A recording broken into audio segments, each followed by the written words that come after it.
Berikutnya, yang ketiga, macam-macam kisah dalam Al-Quran adalah kisah berdasarkan maknanya. Sebagian ulama menilai bahwa kisah dalam Al-Quran itu terjadi sesuai dengan hakikat lafadznya yang diturunkan. Sebagian yang lain itu menganggap bahwa lafadz-lafadz yang ada pada ayat-ayat kisah dalam Al-Quran itu simbolik atau majazi. Saya termasuk orang yang memahami kisah-kisah dalam Al-Quran itu ya sesuai hakikat lafadznya. Tetapi bisa ditafsirkan itu menggunakan majaz. Contoh sederhana misalnya. Pada zaman Nabi Musa, kaumnya Nabi Musa ada yang dikutuk oleh Allah Subhanahu wa taala itu menjadi kera karena tidak mau beribadah atau membangkang perintahnya Nabi Musa. Itu kunu qiradatan khosiin itu. Nah, jika saya memahami itu sebagai makna hakikatnya, ya memang beneran ada pada zamannya Nabi Musa, kaumnya Nabi Musa yang membangkang Nabi Musa, tidak mau beribadah dan lain-lain. Ya secara literal ayatnya seperti itu berarti mereka memang berubah wujudnya dari bentuk manusia menjadi bentuk kera. Tapi ketika kita berbicara ayat ini, jika disandingkan dengan apa namanya ilmu pengetahuan atau sains modern, rasa-rasanya tidak ada bukti yang kuat yang mengatakan dulu ada manusia yang berubah menjadi kera. Nah, dalam kasus seperti ini kita bisa memahami kisah tersebut menggunakan makna majaznya, yaitu menyerupakan, membuat perumpamaan kaum Nabi Musa yang membangkang kepada Nabi Musa itu seperti kera. Berarti kalau kita baca ayatnya, kunu kakirodatin khosiin. Gitu. Karena ini merupakan tasbih balik, maka redaksi perumpamannya itu dibuang. Gitu. Jadi nggak ada kaknya. Jadi langsung aja kunu kirodatan khosiin. Itu kisah dalam Al-Quran berdasarkan makna. Kemudian ada kisah dalam Al-Quran berdasarkan penyebutannya. Ketika kita membaca ayat Al-Quran misalnya, ada satu kisah para nabi atau orang-orang yang disebutkan dalam Al-Quran yang hanya satu tempat saja diceritakannya. Misalnya Nabi Yusuf. Nabi Yusuf itu hanya diceritakan kisahnya dalam Al-Quran ya dalam surah Yusuf. Tidak ada dalam surah-surah yang lain. Atau misalnya Ashabul Kahfi.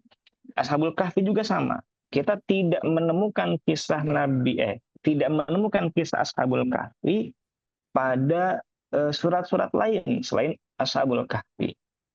Di samping itu ada juga kisah-kisah yang disebutkan berulang-ulang.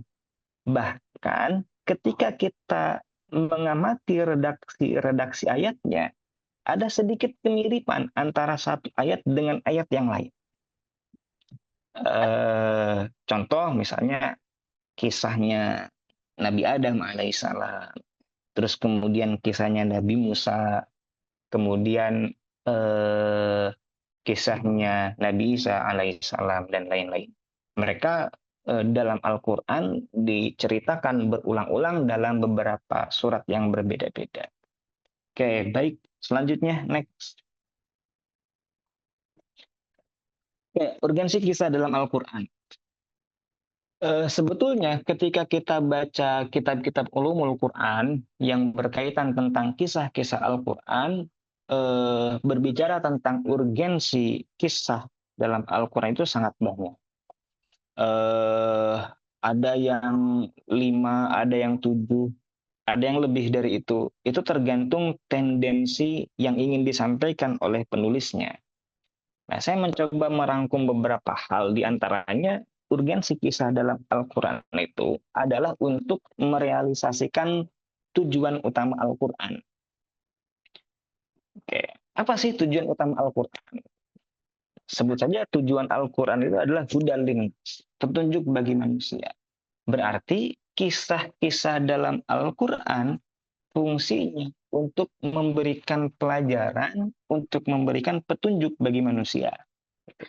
Dari kisah-kisah teladan para nabi agar kita mengikutinya. Dalam apa namanya perasaan kita, contoh sederhana saja misalnya, ketika kita nonton film uh, ya apapun lah itu, atau sinetron atau apa gitu, ketika kita senang terhadap tokoh utamanya, yang itu merupakan yang mempunyai peran tokoh tokoh yang baik, itu ada perasaan pengen mengikuti seperti itu gitu. Apa kira-kira kebiasaannya dan lain-lain. Atau misalnya ketika kita baca novel gitu, itu kita terhanyut seolah-olah kita menjadi bagian atau seolah-olah kita menjadi karakter utama dari novel itu. Nah, dari peristiwa itu secara naluri kita sebagai manusia itu memberikan untuk memudahkan merealisasikan tujuan utama Al-Quran. Sehingga kita itu ingin sekali apa namanya tokoh-tokoh yang ada dalam Al-Quran.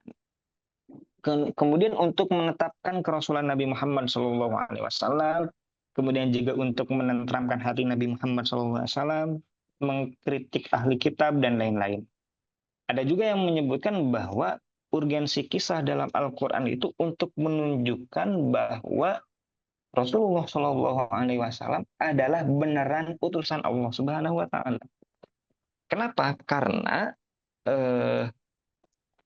ketika Nabi Muhammad masih di Mekah, banyak orang-orang kafir Quraisy itu yang berinteraksi dengan pendeta-pendeta Yahudi.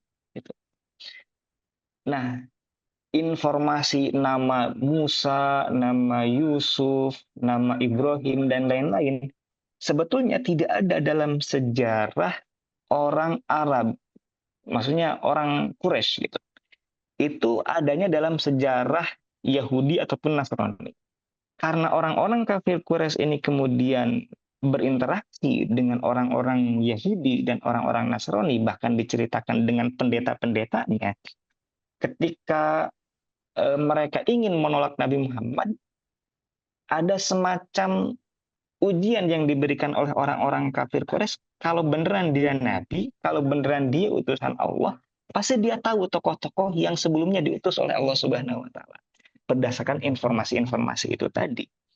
Nah, akhirnya makanya dalam beberapa kasus kisah-kisah dalam Al-Quran itu rata-rata itu ayat-ayat makiyah, ayat-ayat yang diturunkan sebelum hijrah.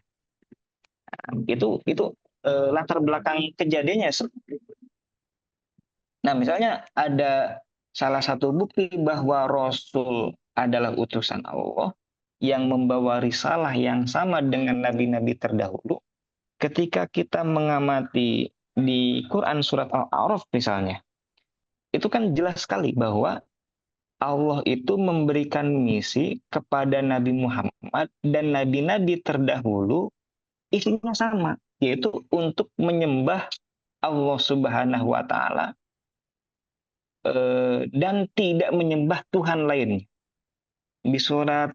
Dalam surat Al-A'raf itu kan banyak sekali apa redaksi qala ya qaumi ibudullaha ma lakum min ilahin ghairuh, itu kan. Misalnya itu ada walaqad arsalna nuhan ila qaumihi faqala ya qaumi ibudullaha ma lakum min ilahin ghairuh. Kemudian juga ada wa ila adin akhahum huda qala ya qaumi ibudullaha ma lakum min ilahin ghairuh. Terus ada lagi wa ila samud akhahum salihah qala ya qaumi ibudullaha ma lakum min ilahin ghairuh. Itu menunjukkan bahwa Nabi Muhammad SAW itu memiliki pengetahuan yang diberikan oleh Allah secara langsung yang sama dengan nabi-nabi terdahulu yang memiliki misi yang sama, visi yang sama, yaitu tauhid, untuk menyeru manusia agar menyembah Allah dan tidak mensekutukannya. Nah, kemudian ini yang paling penting dari urgensi kisah dalam Al-Quran, yaitu adalah pelajaran bagi manusia atau ibrohnya. Jadi tidak heran atau tidak berlebihan kalau kita mengatakan al-qissah huwa al-ibroh. Kisah itu esensinya ibroh itu. Makanya dalam ayat itu dalam surat Yusuf, laqad kana fi qasasihim ibratul liulil albab. Ini meskipun ayatnya ada di surat Yusuf, bahkan di akhir surat Yusuf, ini bukan berarti yang mengandung ibroh itu hanya kisah Nabi Yusufnya saja gitu. Jadi jangan terjebak karena ini letaknya di surat Yusuf gitu. Tapi sebetulnya ini menunjukkan bahwa semua kisah yang ada dalam Al-Quran itu mengandung ibroh. Tentu saja bagi orang-orang yang berpikir, bagi orang-orang yang diberikan kelebihan oleh Allah Subhanahu wa taala memiliki pandangan yang luas. Nah,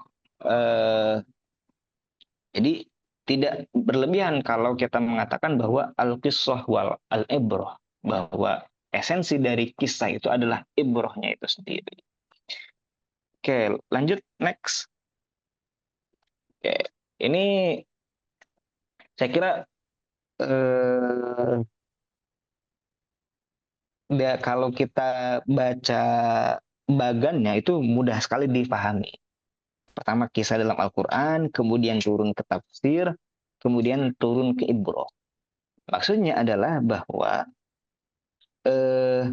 pelajaran atau ibroh yang bisa kita ambil dalam kisah-kisah dalam Al-Quran itu hanya bisa dilakukan ketika kita melakukan proses kajian atau perenungan yang mendalam. Ya tafsir itu tadi. Jadi tidak mungkin seseorang memahami ibroh dari kisah dalam Al-Quran jika ia tidak memahami tafsirnya. Nah, penafsirannya ini kebetulan saya menggunakan dua pendekatan. Yang pertama pendekatan filosofis, yang kedua pendekatan alegoris. Nah, teman-teman sebetulnya bisa saja menggunakan pendekatan-pendekatan yang lain, misalnya menggunakan pendekatan signifikansi, kemudian melakukan pendekatan simbolik dan lain-lain gitu. Tapi yang jelas bahwa untuk mendapatkan ibroh dalam kisah yang disebutkan dalam Al-Quran itu yang mesti mengetahui tafsirnya. Jadi tidak serta-merta seseorang kemudian mengetahui ibrohnya tanpa menganalisis paling tidak secara global ayat-ayat kisah dalam Al-Quran. Oke, baik lanjut slide berikutnya.